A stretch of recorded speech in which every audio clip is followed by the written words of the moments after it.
Malaki pa rin ang problema sa nutrisyon sa bansa base sa National Nutrition Survey. Kakibat yan ng mataas na poverty incidence o kahirapan.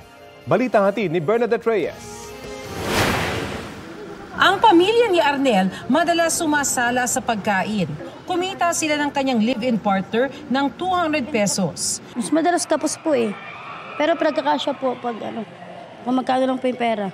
Kabilang ang pamilya ni Arnel sa matatawag na food insecure. Sa resulta ng National Nutrition Survey ng DOST Food and Nutrition Research Institute, pinakamataas ito sa timog na bahagi ng Pilipinas na kung saan mataas rin ang poverty incidence. Dahil sila po yung medyo walang kakayanan na na bumili ng pagkain, ay sila po talaga yung food insecure. Pinakamataas ang stunting o pagkabansot ng bata sa mga edad 5 pababa sa Western Visayas na umabot sa 36.9%. Sinundan ito ng BARMM at Zamboanga Peninsula. Pinakamataas naman ang wasting o yung mababang timbang kumpara sa paglaki sa Mimaropa at Cagayan Valley. Kasama rin sa listahan ng Zamboanga Peninsula at BARMM. Ang stunting at wasting sa isang lugar maaaring dulot ng kaguluhan o kaya ay kung madaling makakuha ng supply ng pagkain. Nandoon lahat po yung problema po natin ng problema ng conflicts, no? Man-made.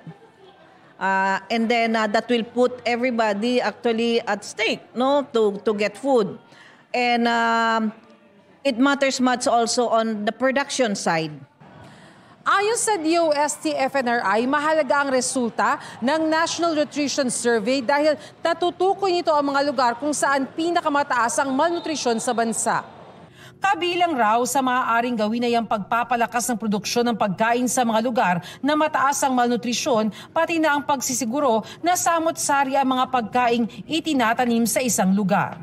Bernadette Reyes, nagbabalita para sa GMA Integrated News. Kapuso, alamin ang maiinit na balita. Bisitahin at mag-subscribe sa GMA Integrated News sa YouTube. Sa mga kapuso abroad, samahan nyo kami sa GMA Pinoy TV at sa www.gmanews.tv.